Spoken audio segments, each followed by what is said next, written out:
ఓం వసుదేవసుతం దేవం కంసచాణూరమర్దనం దేవకీ పరమానందం కృష్ణం వందే జగద్గురుం. ఓం శ్రీ రాధాకృష్ణాభ్యాం నమ. వందే కృష్ణం వందే జగద్గురుం అర్జునం వందే జగదేవ్. ఓం నమస్తే అస్తు భగవన్ విశ్వేశ్వరాయ మహాదేవాయ త్రయంబకాయ త్రిపురాంతకాయ త్రికాగ్నికారాయ కాలాగ్నిరుద్రాయ నీలకంఠాయ మృత్యుంజయాయ సర్వేశ్వరాయ శివాయ శ్రీమన్మహాదేవాయ నమ. ఓం శ్రీ దుర్గామణీశ్వరాభ్యాం నమ. మనకి మహాభారత యుద్ధంలో మనకు వచ్చినటువంటి పాత్రలను కనుక తీసుకుంటే వీళ్ళంతా కూడా 12 రాసులకి చెందినటువంటి వాడు. అలాగే ఈ 27 నక్షత్రాల్లో వీళ్ళందరూ కూడా పుట్టడం, అలాగే మనం కూడా ఆ 27 నక్షత్రాలనే పుడతాం ఎప్పుడైనా సరే, ఏ యుగంలో అయినా సరే. సో ఆ బైఫర్కేషన్ అనేటటువంటి దశ అగ్రిగేట్ చేసి పెట్టారు. వీళ్ళు ఈ నక్షత్రాల్లో పుట్టినటువంటి వాళ్ళు, ఈ పాదాల్లో పుట్టినటువంటి వాళ్ళు, అలాగే ఈ రాసుల్లో పుట్టినటువంటి వాళ్ళు. దాన్ని బట్టి మీకే అర్థమైపోతుంది మీరు ఏ రాశి వాళ్ళు ఏ నక్షత్రంలో పుట్టారో ఆ లక్షణాలను బట్టి. అందువల్లనే ఈ మైథాలజీలో, హిందూ మైథాలజీలో మన మహాభారత ఎపిక్లో మనకి ఉన్నటువంటి పాత్రలను కనుక వాళ్ళు పేర్కొనేటటువంటి విధానాన్ని బట్టి కౌరవుల పార్టీలో ఉండాలా, పాండవుల పార్టీలో ఉండాలా, అట్లా దాన్ని బట్టి మీకు మీరు ఏ రాశిలో పుట్టారో ఆ రాశిని మీరు చక్కగా అంచనా వేసుకొని ముందుకెళ్ళవచ్చు. ముందుగా మనకి మహాభారత యుద్ధం మనం చూసాం, కురుక్షేత్ర మహాయుద్ధం. దీంట్లో దుర్యోధనుడు మనం తీసుకున్నాం. అతని యొక్క ఆర్మీ ఎంత ఉందంటే అతని సైన్యం 11 అక్షౌహిణుల సైన్యం అనమాట. సో ఇది చాలా మ్యాసివ్ అనమాట. ఇది మామూలుగా ఉండదు. అండ్ ఈ యొక్క బ్యాటిల్ డివిజన్ లో పాండవులకి 7 అక్షౌహిణుల సైన్యం. మరి కౌరవులకి మనం దుర్యోధనుడి దగ్గరకు వచ్చేసరికి ఇతనికి ఎంతమంది అంటే 100 మంది సోదరులు. మొత్తం కౌరవులు 101 మంది. ఆ 101 మందిలో ఒకడు యుయుత్సవ అనేటటువంటి ఆయన పాండవుల పక్షానికి వెళ్ళిపోతాడు. ఇక మిగతా 100 దుశ్శాసనుడు, మిగతా తమ్ముళ్ళంతా కూడా దుర్యోధనుడితోనే ఉంటారు. సో ఈ విధంగా ఆయన భీష్మ పితామహుడు ముఖ్యంగా మనం తీసుకున్నప్పుడు ఈయన గ్రాండ్ ఫాదర్ వాళ్ళకి. మరి ఆయన ఏం చేశాడంటే లాయల్టీ అవనండి, ప్రేమ అవనండి, ఆ యొక్క హస్తినాపురం మీద ఉన్నటువంటి ఈ యొక్క ప్రేమతో ఆయన ఏం చేశాడంటే ఈ యొక్క కౌరవుల మీదే కౌరవ పార్టీలోనే ఉండడం జరిగింది. కాబట్టి భీష్ముడు, ద్రోణాచార్యుడు, కర్ణుడు, అశ్వత్థామ, కృపాచార్యుడు, ఆ తర్వాత శల్యుడు, అలాగే వీళ్ళందరూ కూడా మనకి కౌరవ పక్షాన యుద్ధం చేశారు. అలాగే ట్రస్టెడ్ అడ్వైజర్స్ అండ్ ఈ రిలేటివ్స్ ను మనం తీసుకున్నప్పుడు శకుని, దుర్యోధనుని యొక్క మామ, అలాగే దుశ్శాసనుడు మనకు తెలిసిందే. భాగదత్తుడు అని ఒక ఆయన ఉన్నాడు. ఈయన ఏంటంటే ప్రాగ్జ్యోతిష్పురం అంటే ఇప్పుడు ఉన్నటువంటి అస్సాం, మనం కామాఖ్య టెంపుల్ అని ఉంటాం కదా, అక్కడ ఆ దేశానికి రాజు అనమాట. మోడర్న్ డే అస్సాం చెందినటువంటి వాడు. సో ఈ డివాస్టేటింగ్ ఎలిఫెంట్ డివిజన్ ఆయన చేశాడు. అలాగే జయద్రథుడు, సింధు రాజ్యం, ఆ తర్వాత దుర్యోధనుడు యొక్క ప్రధానంగా అనమాట అతను బావ. అలాగే కృతవర్మ, వీళ్ళందరూ కూడా నారాయణీ సేనని తీసుకొచ్చాడు శ్రీకృష్ణ పరమాత్మ. తనతో సమానమైనటువంటి నారాయణీ సేన కొన్ని కోట్ల మంది ఉంటారు. మరి వాళ్ళని ఒకవైపు నేను ఒక్కడనే కూర్చుంటాను, నేనేమి యుద్ధం చేయను, సామాన్యంగా మామూలు కూర్చుంటాను అన్నాడు. సో ఈ నారాయణి సేనను కూడా వీళ్ళకి అందరికీ కూడా ఈ కృతవర్మ తీసుకొచ్చాడు. యాదవ జనరల్ అనమాట. ఆయన వెరీ పవర్ఫుల్ ఆర్మీ అది. సో అలాగే భూరిశ్రవుడు, ఇతను మొత్తము చాలా డీప్ గా ఈ యొక్క స్కిల్డ్ ప్రిన్స్ అనమాట ఇతను. మరి అటువంటి ఆయన ఈ యొక్క పాండవులతో ఎప్పుడు కూడా లింగరింగ్ రైవల్రీ ఉండేది. అందువలన అతను చేయడము ఇదంతా కూడా జరిగిందనమాట. సో ఈ 101 మందిలో మనకి యూత్స్ మనం చెప్పాం కదా, అతను హాఫ్ బ్రదర్ అనమాట కౌరవులకి. ఆ తర్వాత ధృతరాష్ట్రుడు గాంధారి యొక్క వేశ్య హ్యాండ్ మైడ్ అని ఉంటుంది. మైడ్ ఆమె పేరు సుఖధ. ఆమెకి ధృతరాష్ట్రుడికి పుట్టాడు. దుర్యోధనుడు గాంధారి కడుపులో ఉన్నప్పుడు ఎంతకాలానికి, ఎవరైనా ఒక 9 నెలలు ఉంటారు, ఎంతకాలానికి రాడనమాట కడుపులో నుంచి. ఎందుకంటే అతను కలి, పుట్టబోయేటటువంటి వాడు కలి అవుతారు, మేనిఫెస్టేషన్ ఆఫ్ కలి. కాబట్టి ఎక్కువ టైము ఉండేసరికి ఈయన ఫ్రస్ట్రేట్ అయిపోయాడు ధృతరాష్ట్రుడు. ఏమైనా సరే నాకు ఇలీగల్ హెయిర్ కావాలి, నాకు సంతానం కావాలా అని చెప్పేసి వెళ్ళి మేడ్తో కలుస్తాడు అనమాట, సంగమిస్తాడు. అక్కడి నుంచి పుట్టిందే యుయుత్సుడు. తర్వాత కీచకుడు కూడా మనకి ఈ యొక్క దుర్యోధనుడి పార్టీలో ఉండడం జరిగింది. ఆ విధంగా గాంధారి, ధృతరాష్ట్రుడు, వీళ్ళందరూ విదురుడు. ఈ విదురుడు మనకి బయలాజికల్ సన్ అనమాట వ్యాస మహర్షికి.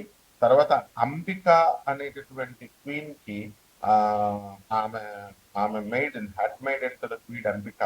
ఆమె పేరేంటి, పరిశ్రమ. అంటే దాసికి వ్యాసుల వారికి పుట్టినటువంటి వాడు ఈ యొక్క విదురుడు అనమాట. ఆయన తర్వాత వీళ్ళంతా కూడా ఇవి పాత్రలు. ఇకపోతే మనకి వచ్చేసరికి పాండవుల్లో మనకు తెలుసు అభిమన్యుడు. కాబట్టి ఉప పాండవులు ఉన్నారు మనకి, ద్రౌపదికి పుట్టినటువంటి వాళ్ళు.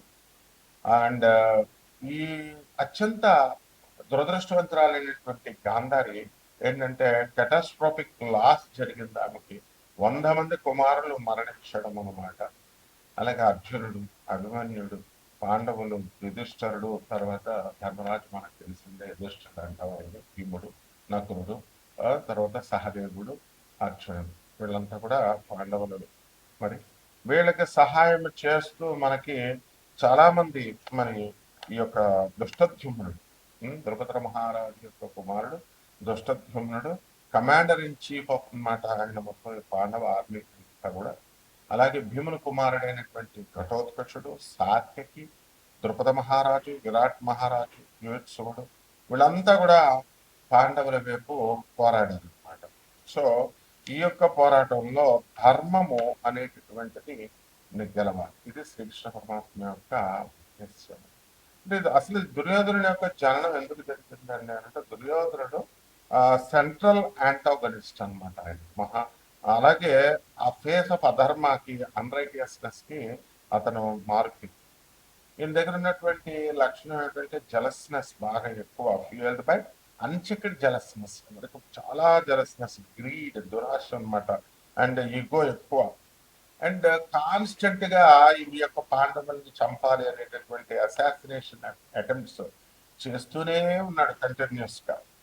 సో అలాగే ఈ యొక్క కాంప్రమైజ్ అవరా నాయన సంధి అని అంటే ఈ రిఫ్యూజ్ టు కాంప్రమైజ్ అనమాట అతను.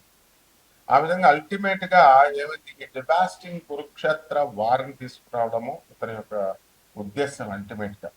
సో ఇతను ఎందువలన అలా చేస్తాడు అని అంటే, ఈ యొక్క ఈ శ్రీకృష్ణ పరమాత్మ మరి ఈ యొక్క ఆయన మీదకి జరాసంధుడు మరి కంసుడిని చంపాడు కదా, కంసుడు ఆయన అల్లుడు అనమాట, జరాసంధుడు అల్లుడు. అందువల్ల శ్రీకృష్ణ పరమాత్మ మీద 17 సార్లు బలరాముడి మీదకి వచ్చినప్పుడు కృష్ణుడు కావాలనే మొత్తం ఆ సైన్యాన్ని అంతటిని చంపేసి జరాసంధుని మాత్రం కావాలని వదిలేశాడు. ఆయన ప్లాన్ ఏంటంటే, మొత్తము ఎవరెవరైతే రాక్షసులు ఇంకా ఉన్నారో ఈవిల్ మైండెడ్ వాళ్ళందరినీ తీసుకొస్తాడు వీడి సైన్యం కింద. అప్పుడు మళ్ళీ వాళ్ళందరినీ తుదముట్టిద్దాం. ఇది శ్రీకృష్ణ పరమాత్మ యొక్క ప్లాన్. అందువల్ల మధుర మీదకి 17 సార్లు వచ్చినప్పటికీ కూడా జరాసంధుడిని 5 నిమిషాల్లో చంపవచ్చు ఆయన, కానీ చంపకుండా వదిలేసేయడంలో శ్రీకృష్ణ పరమాత్మ యొక్క లక్షణం, ఆ ఉద్దేశం అది. ఆ తర్వాత అతనికి తెలుసు కృష్ణుడికి ఈ యొక్క భీముడి చేతిలోనే జరాసంధుడి యొక్క మరణం ఉంది. కాబట్టి ఈ విధంగా మనకి ఈ యొక్క యుద్ధాలు అనేటటువంటివి జరిగింది. అలాగే మనకి దుర్యోధనుడిని మనం ఎలా చేస్తాము అంటే, అతను ఎర్త్లీ ఇంటర్నేషన్ ఆఫ్ కలి అనమాట, భూమి మీద పుట్టినటువంటి వాడు ఏంటి, కలి పురుషుడు. కాబట్టి ఈ పర్సానిఫికేషన్ ఆఫ్ ది కలియుగ, కలియుగానికి మారిపోయింది అతను, మారు రూపం. అంటే ఇక్కడ ఏంటంటే age of darkness and wise ఉంటుంది, అండ్ ఇక్కడ అజ్ఞానము ఎక్కువగా ఉంటుంది అనమాట. కలియుగంలో ఎవరు చెప్పిన మాట వినరు, ఎవరి మాట ఎవరు వినరు. సో రాదర్ దాన్ ట్రెడిషనల్ గా జీటీ కింద పుట్టకుండా ఆయన ఏం చేశాడు, he was born from a portion of the dark నుంచి పుట్టి, డార్క్ ఎంటిటీ నుంచి పుట్టి ఈ యొక్క డిస్ట్రక్షన్ చేయాలి, ఓల్డ్ ఆర్డర్ ని, పాత తరాన్ని అంతటిని కూడా డిస్ట్రక్షన్ చేసి ఎర్త్ ని క్లీన్ చేయాలి. క్లీన్ చేసేసి ఈ కురుక్షేత్ర వార్ ద్వారా క్లీన్ చేసి ముందుకి మళ్ళీ కలియుగాన్ని తీసుకెళ్లి మళ్ళీ కృతయుగానికి అలా నడపడం కోసం కడిపుంటూ ఉంటారు. సో ఈ విధంగా మనకి ఇన్ని పాత్రలలో మన యొక్క రాష్ట్రాలంతా కూడా 12 రాష్ట్రాలు ఉన్నాయి. ఈ 12 రాష్ట్రాల్లో వాళ్ళ యొక్క క్వాలిటీస్ని మనం చూసుకున్నప్పుడు ఎవరికి ఏ పాత్రకి ఇష్టం, కొంతమంది కర్ణుడు ఇష్టం, కర్ణుడు యుద్ధం చేశాడు, ద్రోణాచార్యుడు, భీష్ముడు అంతా చేశారు కదా, మరి కర్ణుడి మీద చాలా సింపతి ఉంటుంది. సో కర్ణుడు చనిపోయినప్పుడు చాలా మంది దేవుళ్ళు ఏడ్చినటువంటి వాళ్ళు చాలా మంది ఉంటారు. ఎవరెవరంటే సూర్య భగవానుడు కుమారుడు, బయలాజికల్ ఫాదర్ కర్ణుడికి, ఆయన ఏడుస్తాడు. తర్వాత శ్రీకృష్ణ పరమాత్మ కూడా ఏడుస్తాడు అనమాట. అంటే అతని లాయల్టీకి, కరేజ్కి, బ్రావరీకి మళ్ళీ అటువంటి వాడు దొరకడు తను కర్ణుడు అనేటటువంటి ఉద్దేశంతో. అలాగే సాల్వ పర్వంలో, శల్యపర్వంలో ఏమని చెప్పబడిందంటే శ్రీకృష్ణ పరమాత్మను అర్జునుల వారు ఇద్దరు కలిసి పార్టీ చేసుకుంటారు, సెలబ్రేట్ చేసుకుంటారు కర్ణుడు చనిపోయినప్పుడు. ఈ విధంగా కాంట్రవర్షియల్ గా కన్వర్స్ గా చెప్తారు. అయితే ఈ రకంగా మనకి ఈ పాత్రలను బట్టి ద్వాదశ రాశుల వారికి అందరికీ కూడా మనకి ఇప్పుడు మనం మీ పాత్రలు దేనికి రిలేట్ అయినా చూసుకొని మనం ఈ ద్వాదశ రాశుల వారికి కూడా ఇప్పుడు రాశి ఫలాలు ఏ విధంగా ఉన్నాయో చూద్దాం. ఒక్కొక్క రాశి వారిగా మనం చూద్దాం. అలాగే ఇప్పుడు ఎవరికైతే ఏ పాత్ర అంటే ఇష్టం ఉంటుందో ఆ పాత్రకి ఎవరైతే ఇష్టపడతారో వాళ్ళది ఆ రాశికి సంబంధించినటువంటి, లేదా ఆ యొక్క పాత్ర, ఇప్పుడు కృష్ణ పరమాత్మ ఉన్నాడు, రోహిణి నక్షత్రం పుట్టాడు, వృషభ రాశి. నేను కూడా మరి రోహిణి నక్షత్రంలో పుట్టాను, నేను వృషభ రాశి రాదు. అందువల్ల సాధారణంగా కృష్ణుడు అంటే నాకు భక్తి ఎక్కువ, ప్రేమ ఎక్కువ. అలాగే అర్జునుల వారు నారాయణ మహర్షులు కాబట్టి అర్జునుడు అంటే ఇష్టం నాకు. కర్ణుడు ఎవరికి హాని చేయకపోయినప్పటికీ కూడా ఎంత లాయల్ గా ఉన్నా, ఎంత బ్రేవరీ ఇదంతా ఉన్నా కూడా మనకి ఇష్టం ఉంది. అలాగే మీరు కూడా మీ యొక్క రాశుల వారికి మీకు ఈ పాత్రలు నేను చెప్పాను కదా, ఆ పాత్రలను బట్టి మీరు ఒక్కొక్కటి అన్వయించుకోవచ్చు. ఆ రాశిని చూసుకోండి ఒక్కొక్కటి. ఓకే, ఇప్పుడు ఒక్కొక్క మేషరాశి, ఈ మేషరాశి వారికి అందరికీ కూడా మనకి ఏలినాటి శని జరుగుతుంది. మరి ఆదాయాలు కూడా మనం కనుక చూసుకున్నప్పట్లో రాష్ట్రాధిపతి అయినటువంటి కుజుడు ఆగస్టు 2, 2026 సంవత్సరం వరకు కూడా మనకి ధనస్థానంలో ఉన్నాడు. అందువలన మనకి ఆదాయాలు మనకి బాగా పెరగడానికి అవకాశాలు ఉన్నాయి.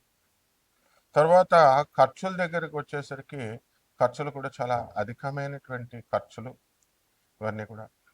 అలాగే రవి జూలై 16, 2026 సంవత్సరం తర్వాత మనకి ఈ యొక్క కర్కాటక రాశిలోకి వచ్చాడు. ఆ విధంగా మనకి కాస్త వైద్య సేవలకి, ఆ తర్వాత హాస్పిటల్ ఖర్చులు అనేటటువంటివి ఎక్కువగా మనం ఖర్చు పెట్టడం జరుగుతుంది. అంతేకాకుండా మనకి ఈ యొక్క రాశి వారికి మనం ఏం చేస్తామంటే, బుధుడు మనకి జూలై 7, 2026 సంవత్సరం నుంచి మనకి మిథున రాశిలో ఉండి, ఆ తర్వాత జూలై 24వ తేదీ దాటిన తర్వాత వక్రించడం అనేటటువంటిది జరుగుతుంది. అంటే ఈ సమయంలో ఓవర్ ఎక్సైట్మెంట్లు, ఓవర్గా మనము ఎక్కువగా యాంగ్జైటీగా ఉండడము, ఇలాంటి వాటి వల్ల మనకి కొన్ని రోగాలు రావడానికి అవకాశాలు ఉన్నాయి. కొంత దానివల్ల హాస్పిటల్ ఖర్చులు ఇలాంటివన్నీ కూడా చేయడం జరుగుతుంది. అలాగే ఇతరులతో మనస్పర్ధలు ఇవన్నీ కూడా రావడానికి మన వాక్కే కారణమై ఉంటుందన్నమాట. అలాగే ఈ యొక్క రాశి వారికి అందరికీ కూడా శని వక్రించి వ్యయంలో ఉన్నాడు. దానివల్ల మనకి అందరికీ కూడా కాస్త అన్యాయర్జితమైనటువంటి ధనము రావడానికి అవకాశాలు అధికంగా కనబడుతున్నాయి. అలాగే లాభంలో ఉన్నటువంటి రాహుగ్రహ ప్రభావం వలన మనకేమవుతాయంటే చక్కగా వ్యాపారాలు, అన్ని రకాల వ్యాపారాలు, హాస్టల్స్ పెడుతున్నారు. ఆ తర్వాత ఈ యొక్క అన్ని రకాలు బిజినెస్లు, కిరాణా షాపులు, డిపార్ట్మెంటల్ స్టోర్స్, ఇవన్నీ కూడా చక్కగా మనం చేస్తున్నాం. కాబట్టి ఈ యొక్క బిజినెస్లు, కూరగాయల బిజినెస్లు ఇవన్నీ కూడా బ్రహ్మాండంగా ఉండడం అనేటటువంటిది జరుగుతుంది. అలాగే కమిషన్ ఏజెంట్స్ వ్యాపారాలు వ్యవసాయం దగ్గరికి వచ్చేసరికి వ్యవసాయం కూడా బ్రహ్మాండంగా ఉంటుంది. రైతులు బాగా సంపాదించడం చేస్తారు. సినిమా వాళ్ళు అందరూ కూడా మంచిగా ఇన్కమ్స్ అనేటటువంటివి ఉండడం జరుగుతుంది. అలాగే ఇల్లు లేనటువంటి వాళ్ళు ఇల్లు కట్టాలని ప్రయత్నిస్తున్నారు. వాళ్ళ కోరికలు పూర్తవడానికి అవకాశాలు ఉంటాయి. అలాగే సంతానం లేనటువంటి వాళ్ళు కూడా సంతానం కలగడానికి అవకాశం ఉంది. అలాగే శుక్రుడు మనకి జూలై 4, 2026 సంవత్సరం తర్వాత సింహరాశిలోకి వచ్చాడు. కాబట్టి బలహీనమైనటువంటి స్త్రీ సంతానం కలగడానికి అవకాశాలు ఉన్నాయి. కాబట్టి ఈ పాత్రలో మహాభారత యుద్ధంలో ఉన్నటువంటి ఈ యొక్క పాత్రలను మనం తీసుకున్నప్పుడు మనకి ఈ యొక్క మేషరాశి వారికి అందరికీ కూడా నకుల సహదేవులతో కొరిలేట్ అయి ఉంటారన్నమాట. అందువలన ఆ యొక్క పాత్రకి సంబంధించి సహదేవుడికి చాలా జ్ఞానం ఎక్కువ అనమాట. భవిష్య జ్ఞానం అంతా కూడా తెలుసు అతనికి. అలాగే వీళ్ళందరూ కూడా ఎక్కువగా వైద్యులు అవ్వడానికి అవకాశాలు ఉన్నాయి. అందువలన ఇప్పుడు రాసినటువంటి నీట్ ఎగ్జామ్ రాసినటువంటి స్టూడెంట్స్ కూడా వాళ్ళు సెలెక్ట్ అవ్వడానికి మేషరాశి వాళ్ళకి అవకాశాలు ఉన్నాయి. ఇక పరిహారాలు, ఏలినాటి శని జరుగుతుంది కాబట్టి శని జపం చేసుకోండి, శని స్తోత్రాలు చదవండి. శనికి కిలోంపావు నల్ల నువ్వుల్ని, నల్లని వస్త్రాలను ఇచ్చి పేద బ్రాహ్మణులకి మనం శనివారం నాడు ఉదయం 8 గంటలకు దానం చేసుకోవాలా. దశమహావిద్యల్లో ఒకటైనటువంటి మహాకాళి అమ్మవారి యొక్క హోమాన్ని మీరు చేసుకోవడం ద్వారా బ్రహ్మాండంగా మీకు కలిసి వస్తుందన్నమాట. అలాగే చక్కగా రావి చెట్టుని పెంచాలి. రావి చెట్టుకి నీళ్లు పోసి ఇంట్లో పెంచాలి. తర్వాత తులసి చెట్టుకు పూజ చేస్తున్నట్టుగా రావి చెట్టుకు చేసుకుంటే బ్రహ్మాండంగా ఉంటుంది. శుభమస్తు.